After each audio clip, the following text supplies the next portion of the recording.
खेतमा धान काट्ने दिन थियो। हजुर खेताला खोजेका थिए लिम्बू गाउँका लिम्बुनी दिदीबहिनीहरू।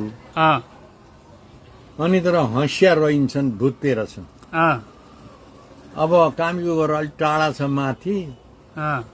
बिहान म कामी कहाँ गएर दाँत काटेर लिएर आउँछु। कान्छो बेलैमा गएर ती खेताला लाउँदै गर कान्छाले मलाई खानेकुरा अलिकति उही ल्याइदिनु केही रोटी बाबर, अनि उतै काम गरौँला भनेर म जाने भएँ। अब उसकी श्रीमती त ल्याइदिइसकेका थियो अस्ति नै। पाल छ हाम्रो कान्छाले, राम्रो छ, खेतीपाती छ, खेत पनि छ, बारी पनि छ, जोडेको भन्या थियो, पाडो बाछो पनि पालेको थियो, बाख्रो पनि पालेको थियो, राम्रै थियो। खेत पनि थियो कान्छाको खेत पनि थियो, 30 पाथी धान फल्ने खेत। 30 पाथी धान फल्ने कसरी भने एकजना लुइटेलले टाढाका पुरेतलाई दान दिएको बाबुआमा मर्दा ती पुरेतले बेच्ने भए। अनि यो कान्छाले चाहिँ नि भारी बोके ओरेको के गरेको कमाएको पैसा चाहिँ उसलाई दिन्थेँ म। अनि त्यो खेत मैले उसैलाई किन्ने। त्यो पुरेतबाट पास गर्नु पर्यो नि अब।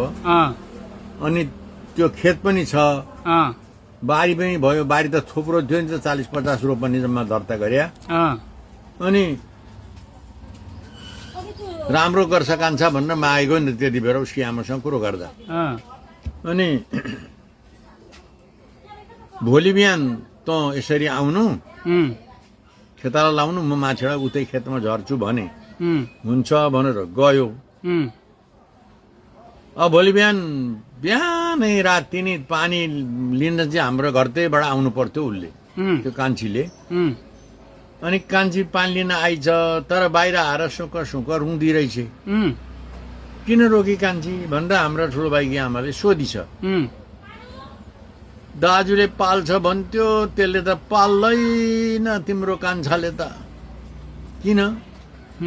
जुवा तास खेल्छ, पाल्दैन भनिछ।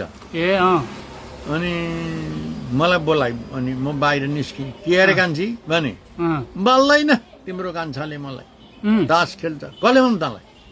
साथीले भन्नु।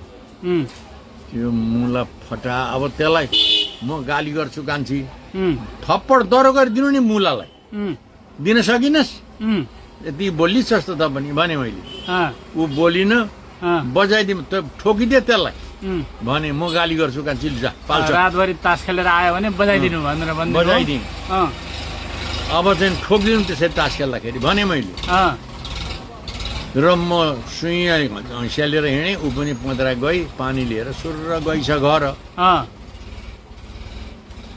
अब घर सुई गएर ठगको डोको बिसाइछ। डोको बिसाउँदा राई दाउरा चिरेर भित्र गएर अगेनामा त्यो टोक्रीले आगो फुक्छन् नि, निउरो परेर खाली डोङ्गेलो लुगा नलाइकन नि फु गर्दो रहेछ। दाउरा यहीँ राखेको रहेछ, त्यही उसैले लगेर राखेर दाउरा टिपिसेर ड्याम डडेलामा दिछ कान्छालाई ज्याम छाप पस्ने गरी दिछ। अब यता म खेतमा आएँ, लिमुनीहरू धान काट्दैछन्, राई छैन। ए राई कहाँ गयो भने छैन। अनि भरे हाम्रो घरपट्टि आई, खोइ त कान्छु आज भने। आएन, खोइ कहाँ गयो, उसो घर जान्छ नि त बेलुका। अब उतैबाट यहाँ खेतमा आउनु पर्ने। अनि कहाँ गयो त भन्दा छैन।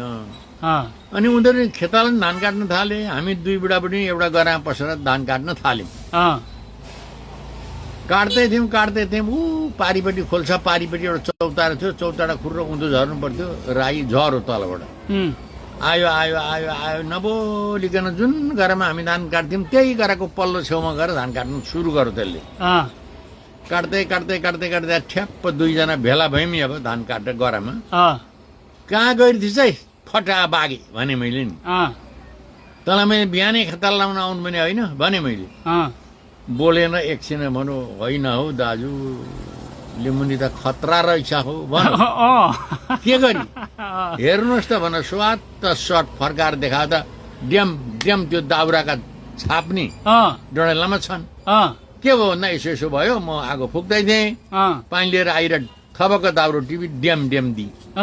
अनि तैँले केही गरिनस् भने नि अँ होइन नानी थियो पेटमा अनि माया लाग्यो र मैले त केही गरिनँ अँ भनौ त्यो ए, बच्चा पाउनेवाला थिए त्यति मान्छे बेला मान्छे त दयालु रहेछ नि हौ कान्छो त अब उसले कुट्न सकेन रिसका झोकमा त एक दुई झापट हाने भए पनि लिमुनीहरू मरुन्जेली हाँसे बुरु बुरु अब चाहिँ म पनि हाँसेँ अँ, तेरिका त्यसबाट अहिले अब गाली गरौँ लाग्यो कान्छ पनि म त मैले उक्साएको थाहा छ नि त अब आफूलाई मैले लाएको भन्न त्यसलाई अब खन्नी हाल्थ्यो नि फेरि कान्छ आमैतिर तैँले लाइस भने मैसे रिसाउँथ्यो मैले लाएको भन्दै भन्न अँ, अनि धान काट्यौँ हऱ्यौँ बेलुका घर आयौँ तेल सेल मालिस सालिस गर भनेर दिनुभयो कि दिनु भएन तेल दिइनँ अब यस्तै हो यस्तो कान्छ त्यसलाई फकाउँछु भने अँ, भोलिपल्ट त्यो कान्छीलाई नि कान्छालाई नि दुइटैलाई राखेर कान्छी अब त्यसो नगर्नु अँ, अब कान्छाले कहिल्यै तास खेल्दैन